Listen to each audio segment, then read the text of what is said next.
네, 업앤다운 함께하겠습니다. 오늘은 위즈웨이브 이건희 대표 나오셨습니다. 어서 오세요. 네, 안녕하세요. 네, 대표님 시장 해석부터 들어가겠습니다. 오늘장 코스피 코스닥 반등 구간에 놓여 있는데요. 무디스 미국의 신용등급 하향 여파는 어제 딱 하루짜리였던 걸까요? 시장 어떻게 해석하세요? 그렇죠. 일단 미국에서 반응을 보인 게 적어도 뭐 한 1% 이내의 마이너스로 하루 정도 충격을 받지 않을까 생각했는데 네. 예, 그냥 뭐 바로 전혀 없었다는 듯이 올라왔습니다. 그래서 미국 사람들은 오히려 한국에서보다 더 예민하게 반응하지 않았다. 네, 전 세계 시장에서 우리나라가 어제 가장 과하게 반응을 했고요. 그 부분이 이제 그러면 오늘 다시 또 제자리로 좀 돌아오는 모습을 보여줘야 되는데 오늘은 또 대형 악재가 또 터졌죠. 시가총액 상위 종목에 우리가 아직까지 포지션이 많은 2차 전지가 좀 타격을 받으면서 2차 전지라든지 최근에 올라오는 이제 신재생 에너지 관련된 섹터들이 AMPC 조기 일몰 뭐 이런 것들 때문에 지금 단축되는 것 때문에 빠졌는데 그런 부분들이 지금 시장의 지수 상승에는 좀 부담을 주고 있는데 섹터별로 보면 그래도 좀 많이 빠졌던 반도체는 좀 부활을 하고 있고 예. 물론 이제 아직은 빠진 것만큼의 회복은 안 되지만 다시 이제 반등이 좀 나오고 있고요. ABL 바이오라든지 리가켄 바이오 같은 이제 바이오 종목들은 또 다시 반등이 나오고 있죠. 채권 금리가 또 급등하다가 네. 또 좀 꺾였습니다. 예, 그래서 4.5 넘어가서 이제 또 4.6 가는 거 아니야 이랬는데 또 다시 4.4대까지 또 떨어졌고요. 지금 여러 가지로 좀 불안한 모습인데 오늘은 이제 그 IRA 보조금 관련된 게 가장 큰 타격을 준 걸로 보이고 오히려 지금 그러면 그쪽은 좀 배제하시고 보시는 게 당분간은 이게 일단 공화당 내에서 잠정 합의를 했다라고 하는데 예. 그게 이제 어떻게 될지 한번 지켜봐야 될 것 같고요. 진짜로 표결에 들어갔을 때 통과가 될지 여부 또 한번 봐야 되겠죠. 예, 공화당 의원들이 강경파들이 주도하고 있지만 의석수 차이가 4석 정도밖에 차이가 안 나요, 하원이. 네. 그러면 사실은 4명만 돌아서면 예, 이게 부결될 수도 있습니다. 예, 그래서 아직은 이제 좀 지켜봐야 되는데 당론으로 정해졌기 때문에 네. 이것도 이제 좀 지켜봐야 될 것 같고 아직은 좀 축소될 가능성이 높다. 기간이 많이 축소될 것 같아요. 그럼 IRA 세액공제를 더 빠르게 이렇게 폐지하려는 그 이유는 뭔가요? 일단 돈 나가는 게 싫은 거죠. 굳이라는. 예, 굳이 지금 그리고 바이든 정부가 이제 취했던 강한 정책이고 민주당에서 이제 주도했던 정책이다 보니까 공화당 쪽에서는 그거보다는 차라리 감세를 해주는 게 낫지 않냐. 네. 그래서 기업의 법인세 감세 지금 그거와 이제 교환을 한 것 같습니다. 그러니까 오히려 세액 공제보다 우리나라에 들어와 있는 세금을 좀 깎아주는 걸로 네. 가는 게 더 낫지 않냐 이렇게 해서 지금 좀 줄이려고 하는 거고요. 보면 이제 그 좀 세부적인 내용을 좀 아실 필요가 있는데 그럼 안을 보면 정확하게 이제 아까 제가 좀 정리를 좀 해봤는데 제가 막 그 브리핑 하실 때 계속 뭘 하고 있었잖아요. 네. 뭐 네. 하셨어요? 그 이제 내용을 좀 정리해 보려고 저도 이제 머릿속에 이제 있으면 안 되니까 AMPC는 28년까지 좀 줄일 것 같아요. 33년에서 기준이 보통 한 33년까지 2030년까지는 뭔가를 해주려고 계속 했는데 네. 28년으로 좀 줄인다. 그러면 이제 지금 태양광, 풍력 이쪽은 다 줄어든다고 보시면 되고 수소 같은 경우도 지금 공장을 언제 착공하느냐가 기준인데 그것도 2033년까지 착공만 하면 보조금을 지불하겠다라고 했던 부분들을 지금 이것도 마찬가지로 26년으로 앞당겼습니다. 그리고 전기차 보조금도 26년으로 앞당겼어요. 네. 그러니까 AMPC는 그래도 28년인데 전기차 보조금은 26년이면 이제 없어지는 형태가 되겠죠. 그리고 조건은 있는데 20만 대 이하 판매하는 그 자동차 업체들은 주겠다라고 하는데 20만 대 이하면은 망한 거죠. 네, 그렇죠. 그러니까 사실상 모든 기업들이 다 못 받는다 이렇게 보시면 맞을 것 같고요.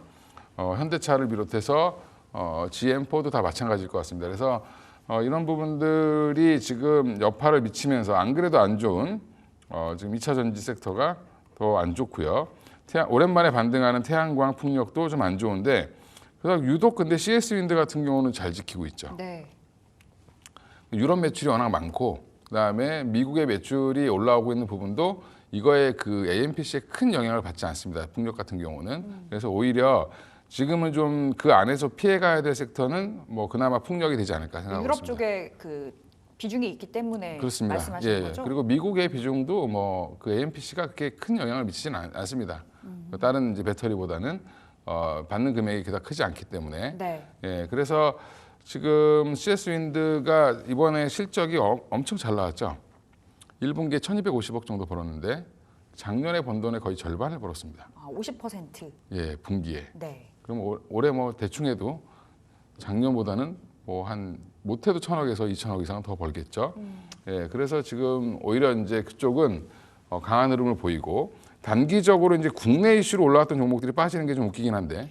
사실 이제 대선 TV 토론 있고 나서 어제장에서도 굉장히 강하게 반응이 나왔던 섹터 중에 하나가 이제 신재생이었잖아요. 예, 지금 뭐 누가 당선돼도 뭐 저쪽 얘기하지만 사실은 이재명 후보가 당선될 가능성이 거의 한 90% 이상이잖아요, 지금.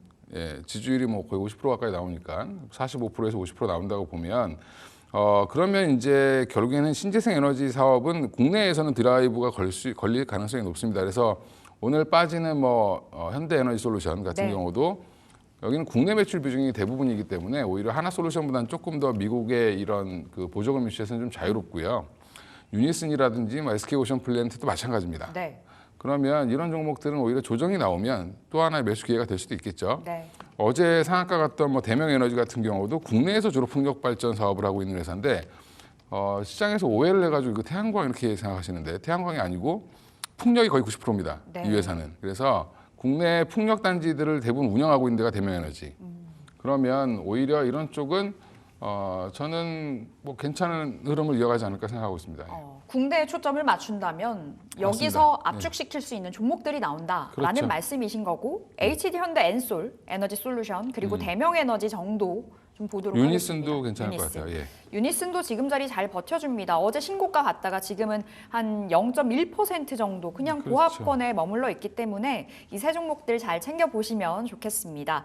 자, 오늘 반도체 반응이 나오죠. 확실히 이제 5월 들어서 반도체주들 부활의 조짐을 보여주고 있는 듯하고 SK 하이닉스 20만 원으로 올라간 데에도 의미가 있어 보이고 근데 간밤에 대만 AI 컴퓨텍스 컨퍼런스에서 또 여러 가지 이야기가 나왔단 말이죠. 반도체 관련해서는 대표님 계속 봐야 되겠죠? 이제 어제 컴퓨텍스에서 이제 그 젠수랑이 얘기한 거를 쭉 이제 돌이켜 보면 뭐냐면 우리나라에 미치는 영향은 생각보다 크지 않다. 왜요? 그냥 그들끼리 얘기를 한 겁니다. 그들만의 리그인가요?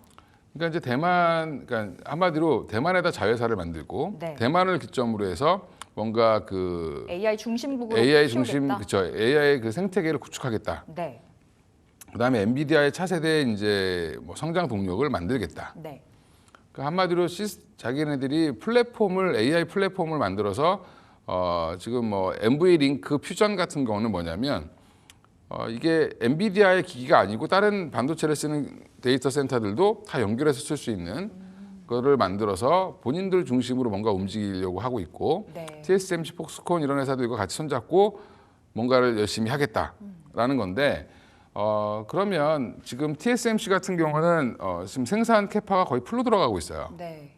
줄 서서 기다려야 되는 상황이고 근데 지금 반도체를 만들어줄 수 있는 파운드리를 해줄 수 있는 회사는 TSMC랑 삼성전자가 유일하거든요. 그러면 오히려 삼성전자한테는 유리하다? 지금 파운드리들이 물건들이 조금씩 들어오고 있습니다. 네. 오더들이. 아직은 적자폭이 좀 크지만 적자폭은 점점 줄어들 가능성이 높다라고 보고 있고요.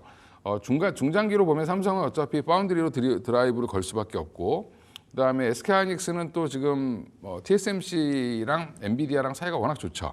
네. 그리고 HBM은 지금 쇼티지라는 얘기가 지금 CT에서 분석이 나왔고 쇼티지요. 26년까지는 그냥 계속 쇼티지다. 네. 부족하다. 삼성전자가 이게 지금 못 들어오고 있기 때문에 공급 과잉이 아니라 지금 계속 부족하다는 거죠. 네. 그러면 마진율도 좋겠죠. 그러니까 SK하이닉스가 지금 20만 원에서 이렇게 답답하게 움직이는 것도 좀 이상한 일이죠. 그럼 어디까지가 좀 적정한 가격이라고 보세요? 저는 지금 보더라도 여기서 한 50%는 더 올라가야 된다. 그러면 네. 30만 원 정도 되겠죠. SK 하이닉스 30만 원. PBR 기준으로 한 2.5배 정도까지는 충분히 갈 가능성이 있다라고 보고 있고요. 네.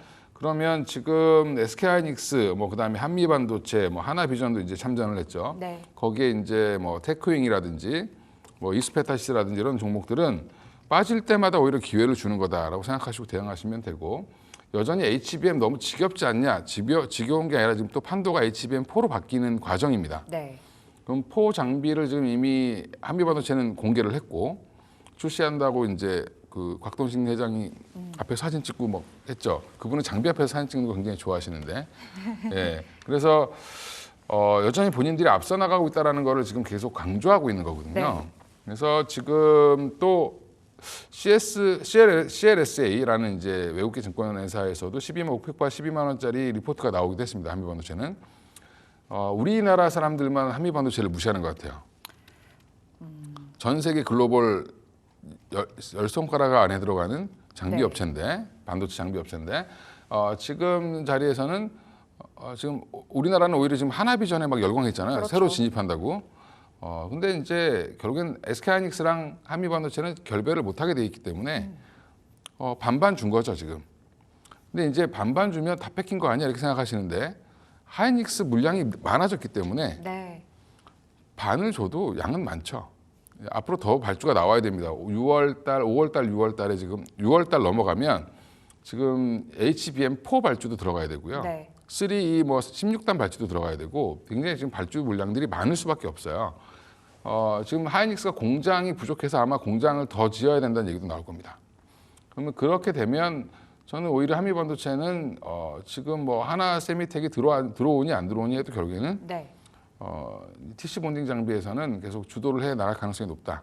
근데 마이크론 물량이 지금 어마어마하게 늘어나고 있습니다. 또. 이달 중에 SK하이닉스가 이제 TC본더 발주한다 소식이 네, 맞습니다. 굉장히 많이 전해졌었는데 뭐 이제 공급 한화비전이냐, 한화 세미텍이냐, 한미 반도체냐 신경전이 막 올라가고 있는 상황에서 한미 반도체 쪽으로 그럼 손 들어주신 거죠. 근데 사실 차트로 봤을 때도 한미 반도체가 정말 많이 내려가 있어요. 공급은 양쪽에다 다 해줬는데, 네. 그러니까 지금 하나세미텍도 받았고 이제 한미 반도체도 받았는데 둘 규모는 거의 비슷합니다. 부가가치세 이런 거 같이 계산해 보면 거의 비슷한 대수를 납품한 걸 보이고, 근데 이제 중요한 거는 차후 모델이죠. 네.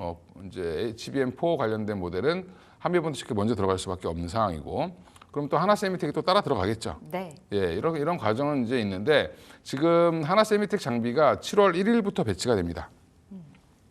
그러면 양산에 들어가는데 문제가 생길 수도 있을 수도 있기 때문에 지금 누가 걱정하냐면 SK 하이닉스 엔지니어들이 지금 걱정하고 있어요. 네. 예, 물론 테스트는 어느 정도 했는데 실제 돌렸을 때 어떻게 될 것이냐 이런 것들도 한번 지켜보실 필요가 있을 것 같고요. 하나세미텍이 나쁘다는 게 아니라 주가상으로 하나비전은 올해 계속 올라왔고 한미반도체는 거꾸로 빠졌기 때문에 오히려 지금 한미반도체가 조금 더 주가적으로는 좀 매력이 있다고 보고 있습니다. 네, 참고로 우리 대표님의 종목 중에 하나 공략주가 한미 반도체였었습니다. 그렇습니다. 그때 목표가 12만 원 주셨는데요. 그대로 홀딩해 보겠고 그럼 지금 자리 진입도 가능 사인 주실 그렇죠. 거죠? 예, 가능합니다. 뭐 지금 너무 좋죠. 네. 가격. 예. 알겠습니다. 우리 반도체, 한미 반도체까지 또 이야기 나눠봤고요. 오늘 전선 쪽도 좋습니다. 뭐 AI가 가니 이제 AI 투자하면 뭐 결국에는 데이터 센터향 전력 쇼티지로 이어지는 그 물줄기에서 전선 플러스 오늘 원전까지 가는데 전선 국한에서 이야기해 볼게요. 전선 뭐 전력 설비 달려주고 있잖아요. 네. 지금 자리에서 우리 보유자, 미보유자 어떤 전략이 맞을까요? 지금 이제 전력기기 효성중공업 같은 경우가 이제 뭐 유럽발 이슈도 좀 나왔고, 네. 그다음에 지금 현대 일렉트릭도 계속 지금 다시 올라오는 흐름을 보이고 있죠. 근데 이거는 뭐냐면 지금 AI에 대해서 이게 공급 과잉이다 뭐부터 시작해서 버블론이 계속 이제 조금만 안 좋으면 나와요. 네. 투자 축소되는 거 아니냐? 마이크로소프트가 이번에 이제 일축했잖아요. 아니다. 우리 계속 투자할 거다라고 얘기를 했고, 그러면 이제 그 AI 투자 축소로는 이미 들어갔고요. 그렇게 되면 지금 전기에 대한 수요는 계속 늘어날 수밖에 없죠. 오죽하면 지금 원전을 죽기보다도 싫어했던 미국이 다시 원전 르네상스를 일으키겠다. 탄소를 배출하지 않고 무공해로 전기를 만들 수 있는 쪽은 그나마 원전이 가장 큰 대안이죠. 네. 그리고 원전은 필요할 때 전기를 만들 수 있는데 신재생 에너지의 단점은 이게 일시적으로 많이 생산될 때가 있고 적게 생산될 때가 있고, 그러니까 이게 약간 일정하지 않은 거죠. 본인이 원할 때 만들 수 있는 전기가 아니다 보니까 네. 또 뭐 저장을 해야 되고, 또 이게 갑자기 전기가 몰리면 이게 주파수가 안 맞으면 셧다운이 될 수도 있습니다. 그래서 그런 것들을 그리드라고 해서 이제 이게 전기를 중간에서 통합해서 조절을 되게 잘해줘야 돼요. 네. 그래서 일시적으로 풍력 태양광에서 전기가 많이 만들어져도 그거를 끊어버려야 되는 경우도 있고 오히려 그거를 다 받아들여야 되는 경우도 있습니다. 이제 네. 이런 것들 때문에 변압기라든지 이런 것들이 되게 중요한데 우리나라 지금 전라도 쪽에 지금 보면 태양광 많이 깔아놨는데 그 전기를 저 위로 못 가져와요. 못 가져오는 이유가 이런 설비들이 안 돼 있어서 그렇습니다. 인프라가요. 예. 그럼 이제 이런 변압기라든지 송전기라든지 이런 것들이 필요한데 그런 것들이 지금 전 세계적으로 수요가 늘고 있는 이유는 근본적으로 AI 때문에 그러는 거거든요. 앞으로 전기가 무조건 더 들어갈 텐데 우리가 지금 장난삼아 뭐 지금 챗GPT 들어가셔가지고 뭐 이것저것 하시잖아요. 그때마다 전기가 어마어마하게 들어갑니다. 뭐 고마워 하면 뭐 엄청난 전력량을 뭐 예. 그래서 CEO가 말을 했더라고요. 마지막에 땡큐 이거 안 했으면 좋겠다. 네, 맞아요. 예, 그거에 얘가 반응하느냐고. 그 열이 엄청나게 예, 들어간다. 전기를 엄청 먹는다. 이렇게 네. 얘기하잖아요. 그 정도로 지금 전기 수요가 늘어나고 있다는 것이 결국에는 변압기라든지 그다음에 지금 미국의 변압기 기업들이 주가가 또 좋은 소식이 나왔습니다. 한 40% 물량이 더 늘었다. 뭐 이러면서 이제 주가가 올라갔고 뭐 미국의 원전 관련주들도 지금 고가를 막 향해서 가고 있죠. 네. 그러다 보니까 그냥 미국 시장 그냥 베껴서 가고 있다. 그러면 지금 전력기기는 현대일렉트릭 같은 경우가 좀 고점 대비 좀 눌려 있기 때문에 오히려 좀 부담이 없고 효성중공업은 요즘에 건설 때문에 눌렸던 부분들 건설까지 같이 좋아지고 있으니까 네. 같이 더 올라가는 모습을 좀 보여주고 있고요. LS일렉트릭도 마찬가지로 뭐 좋은 흐름 이어가고 있죠. 그래서 이 세 종목 내에서 보시되 지금은 현대일렉트릭이 조금 더 매력적이다. 상대적으로. 네. 전선주는 지금 이제 우리나라 자체적으로도 인프라 구축을 지금 뭐 해안 따라서 이제 이재명 후보가 한다라고 얘기를 하고 있기 때문에 전선수는 늘어날 걸로 보이는데 여전히 근데 전선은 대한전선과 LS로 한정해서 보시는 게 맞고요. 가온전선 뭐 이런 이제 작은 종목들은 뭐 단기적으로는 뛸 수 있습니다. 전체적으로. 근데 이게 저전압 관련된 좀 그 저사양의 전선은 재활용이 굉장히 잘 돼요. 그래서 신규 수요가 생각보다 폭발적이지 않을 수도 있다. 네. 예, 그런 부분들은 그래서 트레이딩 영역으로 좀 대응하시는 게 좋을 것 같습니다. 그래서 이런 이슈가 나오면 가벼운 전선주들이 더 빨리 움직이긴 하는데 사실은 대한전선이나 LS가 또 묵직하게 오래 갈 가능성이 높다고 네. 보고 있습니다. 전선주로 봤을 땐 대한전선 LS 말씀 주신 거고 전력 기기로 봤을 때는 결국에는 대형 3사로 보셔야 되겠습니다. 그 안에서 가장 매력적인 구간에 위치해 있는 HD 현대 일렉트릭까지 꼽아봤습니다. 자, 대표님과 오늘 미용기기, 화장품 이야기도 그렇죠. 해봐야 되겠습니다. 예. 오늘 장에서 반응이 나오죠. 분위기가 좋은데요. 특히나 실리콘 저평가됐다. 과도하게 조정을 받았다라는 의견이 나오면서 오늘 장에서 시세가 굉장히 강하게 나와주고 있는 종목 중에 하나입니다. 어떻게 보세요, 화장품이요? 그러니까 제가 자주 드리는 말씀인데 실리콘2가 무너지면 우리나라 화장품주 그냥 다 파셔야 됩니다. 실리콘2가 작년에 엄청난 영광을 누렸다가 그렇죠. 작년 딱 2분기 7월부터 꺾였어요. 그렇죠. 작년 7월. 작년에 2분기 실적 발표 이후에 급등했죠. 사실은 서프라이즈가 나오면서 이게 왜 그러면 애널리스트들이 이렇게 예측을 못했을까? 다른 화장품주들은 거의 예측이 맞습니다. 근데 실리콘2는 왜 그랬을까요? 그러니까 이게 관세청 데이터가 안 나와요. 실리콘2는. 네. 그러니까 보통 화장품 회사들은 어느 지역에 어떤 회사가 있다. 옛날에 진단키트 CGN이 송파구에 있거든요. 맞아요. 지금도 있어요. 네, 그 방위 먹자골목 앞에 있거든요. 맞아요. 그 건물 하나가 딱입니다. 근데 거기에서 지금 매출이 나오면 수출이 되면 그대로 잡힙니다. 품목과 뭐 이게 딱 나오죠. 그러면 관세청 데이터만 봐도 얘네가 얼만큼 팔았구나라는 게 나오는데 네. 실리콘2는 이게 유통이기 때문에 여기저기서 갖고 오죠. 물건을. 그래서 이게 체크하기가 어려워요. 네. 그러다 보니까 실리콘2가 약간 오해를 좀 많이 샀는데 실적을 까서 보니까 실적은 계속 좋죠. 물론 이제 예상보다 안 좋아서 한번 빠진 적이 있고 그때는 너무 기대감이 높았고 다시 이제 기대감이 좀 내려왔는데 예상보다 지금 좋은 성장을 보여주고 있고 또 이번에 처음으로 애널리스트들이랑 간담회를 했습니다. 네. 지금 설명회 비슷한 걸 해서 앞으로 소통을 더 열심히 하겠다.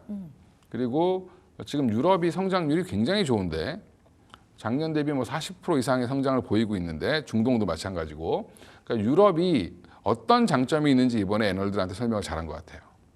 그러니까 미국은 몇 개 이제 뭐 세포라라든지 이렇게 대형 유통사들이 거의 시장을 다 장악하고 있습니다. 네. 그러니까 우리나라 올리브영이 장악하고 있는 것처럼. 근데 유럽은 되게 단위가 소규모이기 때문에 파고들기가 되게 좋고, 그 다음에 어떤 회사가 독점을 하고 있지 않기 때문에 실리콘투가 진출하기 굉장히 편하다. 그래서 유럽에 보면 K-뷰티 모이다 뭐 이런 이제 샵이 있는데, 모이단가라는 샵이 있는데 거기에 유럽 사람들이 그 매장에 오픈하는데 줄을 서서 기다리고 있습니다. 그래요? 예. 그걸 이제 누가 찍어가지고 네. 네, 또 텔레그램에 올렸더라고요. 저 봤는데 그 정도로 지금 유럽에서 지금 우리나라 화장품들이 이제 막 스며들고 있다. 폭발적으로 스며들고 있다라는 부분이 좀 부각되고 있다라고 보면 되고요. 그래서 저도 여전히 저평가됐다. 지난번에 한번 5월 12일 날 고점을 찍고 실적 발표 이후에 고점 찍고 내려왔죠. 네, 그러면 이 상태로 계속 가면 이거 우리가 저평가했다라고 생각을 하고 지금 더 올리는 겁니다. 그러니까 자리는 너무 좋다. 그리고 여기는 장점이 뭐냐면 잘 팔리는 것만 팔면 되죠. 네. 예, 가져와봐. 그래서 잘 팔리면 팔고 안 팔리면 내보내고 이게 가능하다라는 부분에서는 훨씬 더 좋다라고 보고 있습니다. 그럼 실리콘투 지금 자리에서 이제 추가적인 상승 보여줄 힘이 있다고 보시는 여전히 거죠? 뭐 있다라고 보고 있습니다. 그래서 전고점도 돌파 가능하다. 그래서 화장품주를 하나 편입하고 싶다라고 하면 실리콘투 하시면 좋고요. 네. 또 하나가 나 이거 좀 너무 등락폭이 커서 싫어 이러면 그냥 한국콜마나 네. 코스맥스 하시면 되죠. 한국콜마, 코스맥스 지난번에도 말씀 주셨던 예, 종목들이거든요. 지금 자리 여전히 매력적인 구간으로 좀 평가를 받아봤습니다. 미용기기까지 이야기 들어보면 좋겠지만 시간이 없네요. 오늘 대표님의 종목으로 예. 넘어가 봐야 되겠어요. 공략주. 네, 제가 너무 말이 많아가지고. 네. 아니 시간이 항상 모자라요. 대표님 나오시는 네. 날에는 들을 게 많잖아요. 오늘 어떤 종목 준비해 오셨어요? 완전 바닥권에 있는 종목 한번 가져 나왔는데 시가총액은 한 1,300억 정도 되는 회사인데 1,280억이네요. 지금 현재로. 근데 아이텍이라는 회사입니다. 아이텍. 아이텍. 네. 네. 여기가 뭐 하는 회사냐? 잘 모르시죠, 다들. 처음 들어본, 다들 이런 처음 들어봤는데. 반도체 쪽이에요? 반도체 쪽입니다. 그래서 시스템 반도체 테스트 전문 기업이고요. 시스템 반도체라고 하면 결국에는 자율주행 반도체라든지 그러니까 맞춤형 파운드리로 만드는 반도체죠. 네. 그러면 이제 많은 팹리스 업체들이 설계를 하고 이걸 가지고 실제 모델을 만들었을 때 진짜 제대로 작동을 하냐, 설계한 대로 작동하는지 여부를 테스트하는 기업입니다. 그래서 지금 현재 퓨리오사 AI를 방문해서 굉장히 핫했잖아요. 그렇죠. 그래서 퓨리오사 AI 관련주들이 막 급등했습니다. 이재명 후보가 방문한 순간 막 AI 뭐 100조 투자한다고 얘기해놓고 거기 방문하니까 이제 막 난리가 났는데 우리나라에 지금 퓨리오사 AI랑 비슷한 회사가 뭐냐면 리벨리온이라는 회사가 있고요. 네. 그 다음에 딥엑스라는 회사가 있습니다. 다 좀 생소하긴 하네요. 네, 이 세 개가 가장 탑3입니다.